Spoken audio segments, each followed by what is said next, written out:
Welcome to Maggieville, USA. We are on location today in the Design and Create studio with Missy D. This is Missy's first video with me, so I'm trying to get her to lighten up some. I'm much too cranky. And the topic for today's video is? Swatching. And what is swatching, Missy?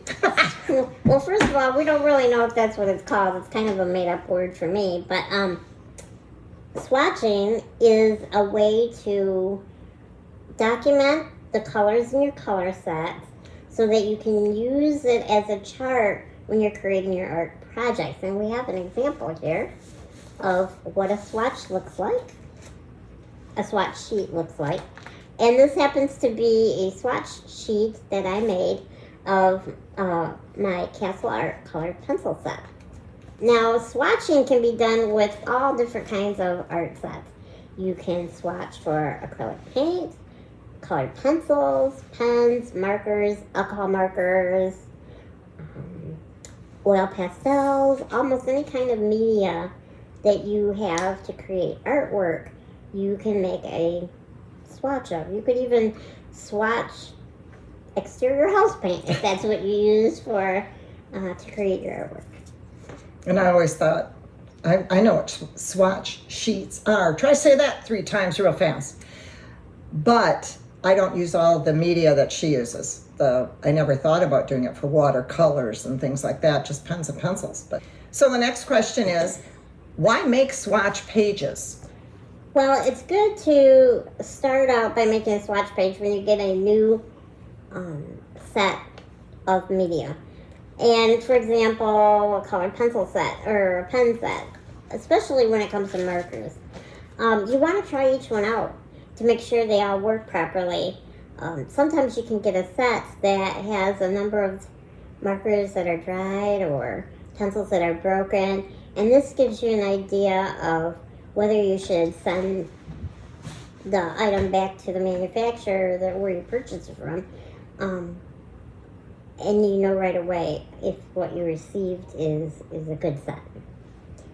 Secondly, that when you do open your box and you're looking at the colors that you have, you'll notice that the colors that are on the barrel of the item don't often match what come out when you're actually doing your artwork. They don't match at all. So when you do a swatch, you can see what the color will actually look like when you use it in a project. It also gives us an idea of, at a quick glance, what colors we have available to us. If you want to pull the swatch sample back, it's easy to see that I have a number of shades of green or a number of shades of yellow, but maybe not too many shades of purple. So it gives me an idea of what I have available to use. And it's pretty. The other thing is, if you make a swatch sheet of all your artistic media, then you know what you have in your other sets as well. So for example, let's say I was going to do a fall scene and I wanted a pumpkin shade of orange. Well, let's say the set that I have in front of me doesn't have that particular color in it. It's easy to, if you have them all swatched out, it's easy to go back and see if you might have that color in another set. And so it kind of opens up the availability of all your media that you have. And I have noticed that there are quite a few people like you who will use colored pencils, watercolors, and markers all in the same artwork. Exactly. And this enables you to do that. It enables you to know what all you have. Now, also, if you could grab that sheet back again. Certainly. Another benefit is, I don't know if you've ever been doing artwork where you have a test sheet of paper where you grab a pencil or a marker and you try it out before you use it in your project just to make sure it's the right shade or color. You don't need to do that when you have a swatch sheet. It's already done for you, so it really speeds up your artwork process.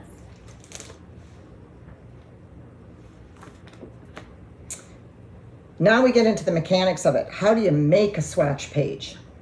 I said it right that time. She didn't stumble that time. Well, first, what you need to do when you have your art set is to figure out, is there an identifier on each item? For example, some pencils will have a number on them, or they will actually list a name for the color. And that's good. You need to have an individual identifier for every item that you have in that art set. If you don't, some art sets don't have a number on them or a color name, and they really leave you to guessing. Then what you need to do is add a label of some kind and add your own name or color. And also, you could use a label, but if it's a light color barrel, you could also use an alcohol marker to write your number on, or the name of the color. And then that is shown right here on the sheet. She does the color and then the number. And there's the information at the top to tell what set it came from. Very efficient. Exactly. And then you have to decide, well, what kind of paper am I likely to use this product on? Am I going to use white paper, like in coloring books? Plain white paper that you A lot of the find? adult coloring books come like that now. Exactly. Am I going to use a sketchbook where it might be a little on the cream side? Or am I going to get really artistic and maybe use like something with a gray base, like newsprint, to do my artwork on?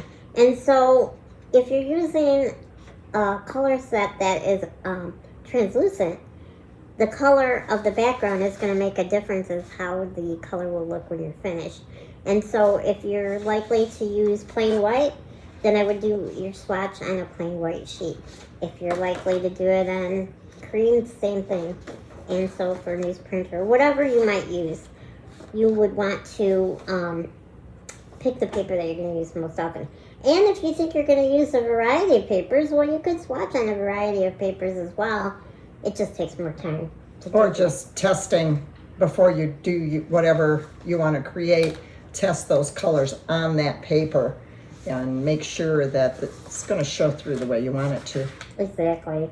Now, some art sets come with swatch forms so that you can easily just add a color sample. And some of them even come with colored swatch forms, like this one is black. This was for metallic pens paint set. And so you could see what it would look like on black. And some already have the item name and number on them. So it's easy to just grab them and do them straight up that way. And then some pens and pencils will come with swatch sets, pages, already done for you.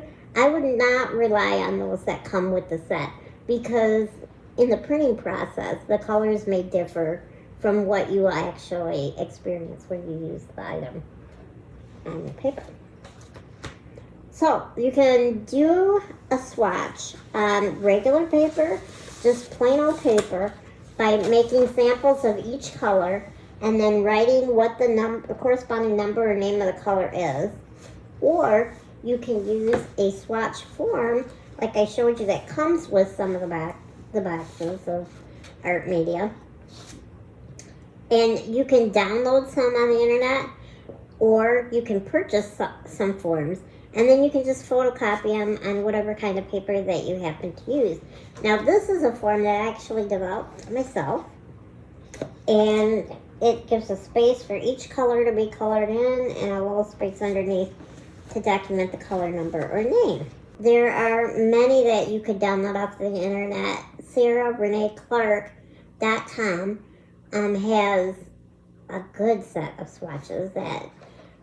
There's a small fee for those. Right. But if those, fit what you want to do even better, it's worth it. It's really worth it. She's got a good variety of things that you can choose from. This is one of hers. You can actually cut these strips out and use them like paint samples. Paint chips. Paint chips that you get in the store. And it gives you a spot for the name of the color or the number and lots of space to color in.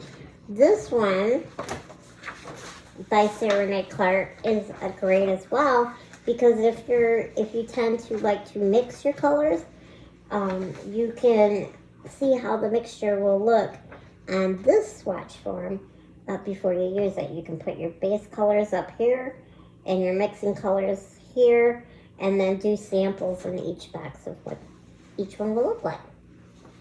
So there's a lot of options out there depending on your personality style and what pens and pencils and watercolors and paints you have. Exactly. Then how do you organize? She's got a lot. How do you organize yours? Right. As you get done with them, you can either fold them up and put them in the box or whatever container you have for the particular art set to keep it right handy, or you can keep them in a notebook such as this. Let's see what we got in here. Ooh, color wheels. Yeah, I also need put color color wheels. wheels in my swatch charts to kind of help me pick out colors as well. You can keep those right handy in there. And so you can store your swatch pages right in a book like this, which is nice because the example I gave you earlier about finding a particular orange or a particular color, you can easily flip through your other art sets to see if you have a particular color.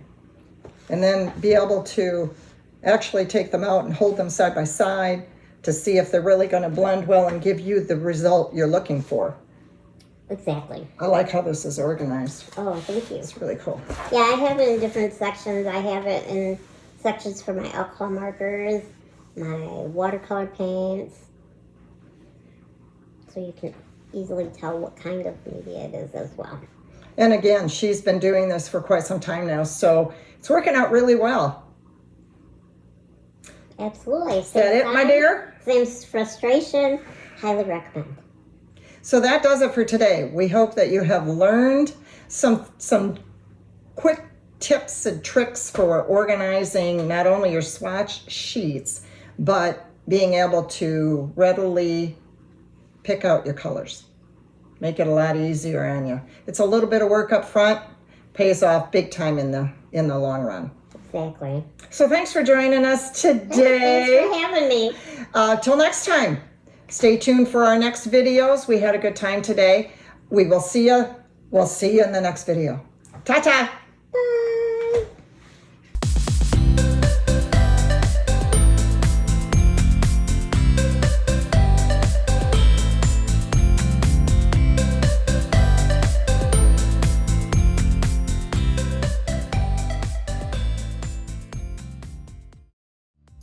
The watercolors in the tray.